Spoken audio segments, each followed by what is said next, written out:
মাত্র কয়েক মিনিট। এতটুকু সময় যথেষ্ট ইউরোপ জুড়ে বড় ধরনের সামরিক সংকট তৈরি করতে। আর সেই আশঙ্কার কেন্দ্রবিন্দুতে রয়েছে মানচিত্রের ছোট্ট একটি ভূখণ্ড, যার আয়তন বাংলাদেশের একটি জেলার চেয়েও ছোট। কিন্তু এই অঞ্চলটির নাম শুনলেই সতর্ক হয়ে যায় ন্যাটো, বাড়তে থাকে পশ্চিমা বিশ্বের উদ্বেগ। কারণ চারদিকে ন্যাটোভুক্ত দেশ থাকলেও মাঝখানে রাশিয়ার এই শক্ত ঘাঁটিতে রয়েছে অত্যাধুনিক ক্ষেপণাস্ত্র, যুদ্ধজাহাজ, শক্তিশালী বিমান প্রতিরক্ষা ব্যবস্থা, এমনকি পারমাণবিক অস্ত্র মজুদের অভিযোগও। বহু বছর ধরেই পশ্চিমা বিশ্বের নজর আটকে আছে একটি নামের ওপর, কালিনিনগ্রাদ। কিন্তু কি এমন আছে এই ছোট্ট ভূখণ্ডটিতে, যার কারণে একে রাশিয়ার সবচেয়ে বিপজ্জনক ও রহস্যময় সামরিক ঘাঁটিগুলোর একটি বলা হয়?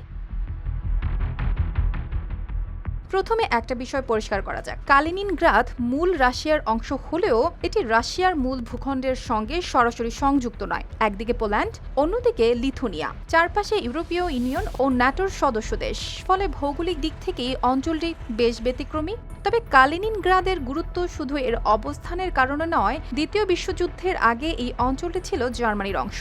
তখন এর নাম ছিল কোয়েনিগসবের্গ। যুদ্ধ শেষে অঞ্চলটি সোভিয়েত ইউনিয়নের দখলে যায়। পরে এর নাম পরিবর্তন করে রাখা হয় কালিনিনগ্রাদ, আর ধীরে ধীরে এটিকে গড়ে তোলা হয় রাশিয়ার অন্যতম শক্তিশালী সামরিক ঘাঁটি হিসেবে। বর্তমানে এখানে রয়েছে রাশিয়ার বাল্টিক নৌবহরের প্রধান ঘাঁটি। বাল্টিয়স্ক বন্দরে অবস্থান করে রুশ যুদ্ধজাহাজ ও সাবমেরিন। বাল্টিক সাগরে রাশিয়ার সামরিক উপস্থিতি ধরে রাখতে এই অঞ্চলটির ভূমিকা অত্যন্ত গুরুত্বপূর্ণ। তবে পশ্চিমা দেশগুলোর সবচেয়ে বড় উদ্বেগের কারণ অন্য জায়গায়। বিভিন্ন সময়ে কালিনিনগ্রাদে মোতায়েন করা হয়েছে ইস্কান্দার এম ক্ষেপণাস্ত্র ব্যবস্থা।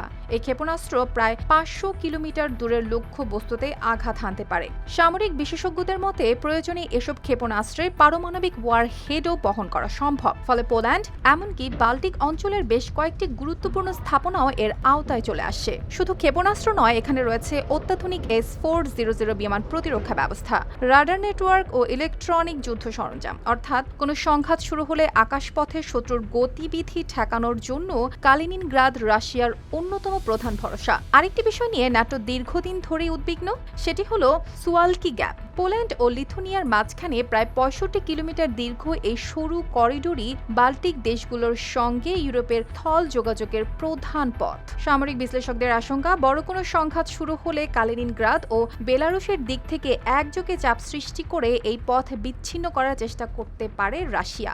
আর এমনটা হলে লিথুনিয়া, লাটভিয়া ও এস্তোনিয়ার সঙ্গে ন্যাটোর যোগাযোগ জটিল হয়ে পড়তে পারে।